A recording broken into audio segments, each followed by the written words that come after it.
Okey. Uh, yang kedua untuk ni sistem kemakmuran. Sistem kemakmuran pula. Kemakmuran. Tadi kita tengok kekayaan kan, hasil bumi. Kemudian yang ini adalah di sudut, maksudnya kita juga mempunyai sistem ekonomi yang teratur.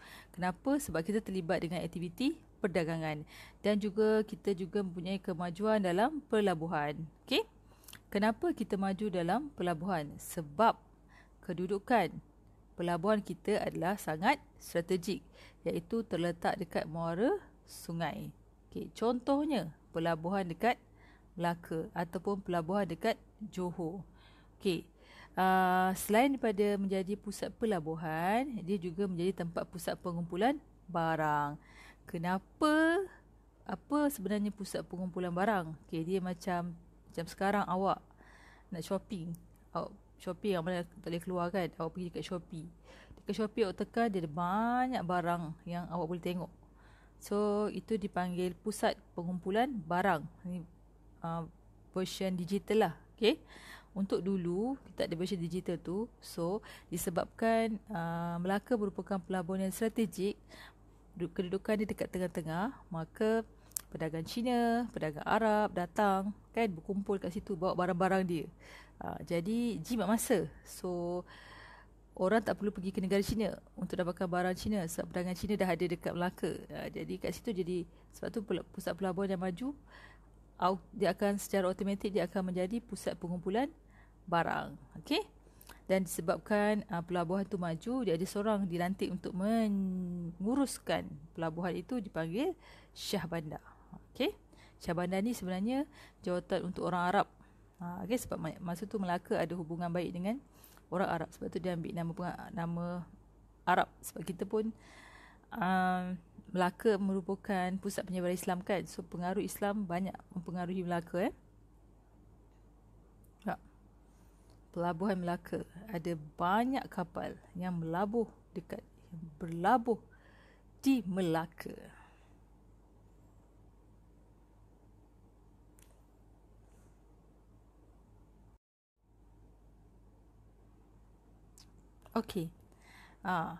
Sistem ekonomi yang teratur tadi, kita ada pelabuhan. Kemudian kita ada sistem timbang, kita ada timbang, sukat dan ukur. Dalam buku teks awak tu, dia macam terbalik sikit kan, dia punya susunan dia. Nanti kalau awak tengok untuk saya susun balik untuk sistem timbangan sukat ni. Sistem timbang sukat kita ada terbagi pada 3. Maksudnya satu sistem timbang ataupun ukuran yang digunakan oleh masyarakat Melayu yang biasa gunakan. Kemudian kita gunakan juga kaedah penimbang yang digunakan oleh pedagang Cina, dan juga kita juga menggunakan sistem penimbang ataupun sistem ukur timbang menggunakan daripada pedagang India. Yang pertama kita akan tengok daripada sistem timbang yang digunakan bagi masyarakat Melayu dulu. Cuba tengok gambar yang kat atas tu. Nampak tak? Leng, cupak, gantang. Itu salah satu untuk sukat berat. Berat, contohnya beras ke, bijiran ke kan, gandum, tepung ke apa kan, digunakan tu Jadi macam mana dia nak kira tu? Dia akan kira paling tinggi adalah gantang. Dipanggil gantang. Macam baldi tu kan, gantang. So dia punya cara nak kira, kalau awak nak tengok, awak nak hafal senang, 4422. Ada 4422. Tengok situ. Satu gantang sama dengan 4. 4422. Satu gantang sama dengan 4. Alamak, salah susun. 4 cupak. Satu cupak sama dengan 4 kal. Satu kal sama dengan 2 leng. Satu leng sama dengan 2 kepul. Satu gantang sama dengan 4 cupak. Satu cupak sama dengan 4 kal. Satu kal sama dengan 2 leng. Satu leng sama dengan 2 kepul. So kalau ingat, 4422. Gantang, cupak, kal, leng, kepul. Gantang, cupak, kal, leng, kepul. 4422. Satu gantang, 4 cupak. Satu cupak, 4 kal. Satu kal, 2 leng. Satu leng, 2 kepul. Macam tu Untuk sistem perdagangan Cina, satu pikul dengan kati. Okey, macam mana ingat pikul dengan kati ni? Satu pikul kan, pikul kan, 100 kati. Satu pikul sama dengan 100 kati. Satu kati sama dengan tahil. So sistem ukuran digunakan perdagangan Cina, pikul, kati, tahil. Okey. Kemudian sistem perdagangan daripada India, Cina pula, maafkan saya. Okey, satu kati sama dengan 12 bungkal. Satu bungkal sama dengan 16 mayam. Satu mayam sama dengan 12 agak. Yang ni 12, 16, 12. Tadi 4, 4, 2, 2. Lepas tu 100, 16. Yang ini 12, 16, 12. Macam tu sistem. Senang kan? Ingat. Good luck. Okey. Kemudian yang ketiga adalah mata wang. Okey.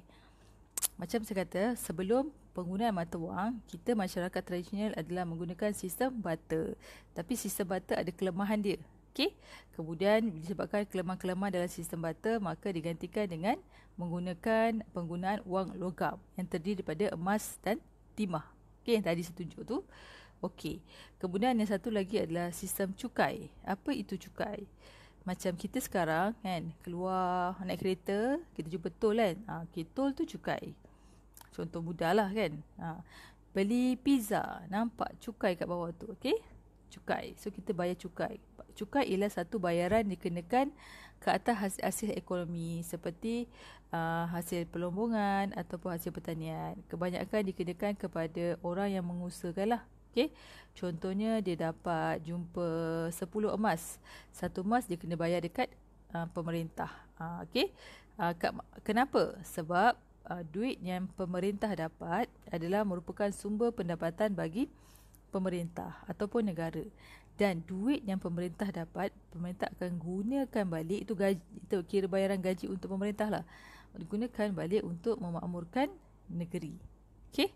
Itu sebenarnya penting sistem cukai. Ini kelemahan-kelemahan sistem barter. Kenapa tak ada sistem barter? Contohnya, pertama, kelemahan yang paling susah adalah membahagikan barang. Contohnya, katakanlah lembu nak tukarkan dengan ikan. Persoalannya, lembu kan besar, ikan kan kecil. Berapa banyak ekor ikan nak tukarkan dengan lembu tu? Contoh. Ataupun ikan dengan sayur. Berapa banyak sayur nak bagi nak tukar dengan ikan tu. Okay. So masalah membahagikan nilai tukaran tu tak ada. Okay. Yang kedua adalah kehendak tak sama. Contohnya, katakanlah saya nak sayur. Dah jumpa dah, orang jumpa jual sayur. Tapi saya jual ikan. Saya jumpa penjual sayur, saya nak sayur. Tapi penjual sayur tak nak ikan, dia nak ayam. So tak ada pertemuan kehendak. Jadi di situ rasanya kelemahan sistem barter. Maka menggantikan sistem barter menggunakan sistem wang. Okey.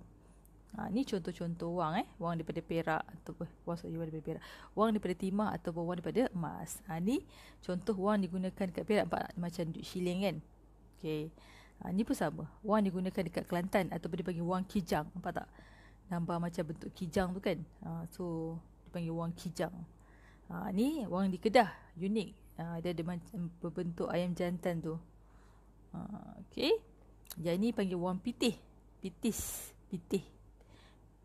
Dekat, so dia macam bentuk pokok kan. So dia kata adalah wang dekat Terengganu. Kalau awak tengok bentuk-bentuk wang, duit-duit ini pun awak nampak bahawa masyarakat dulu mempunyai nilai kreatif yang sangat tinggi. Nilai kesenian yang sangat tinggi. Nak bentuk duit pun macam-macam bentuk jumpa.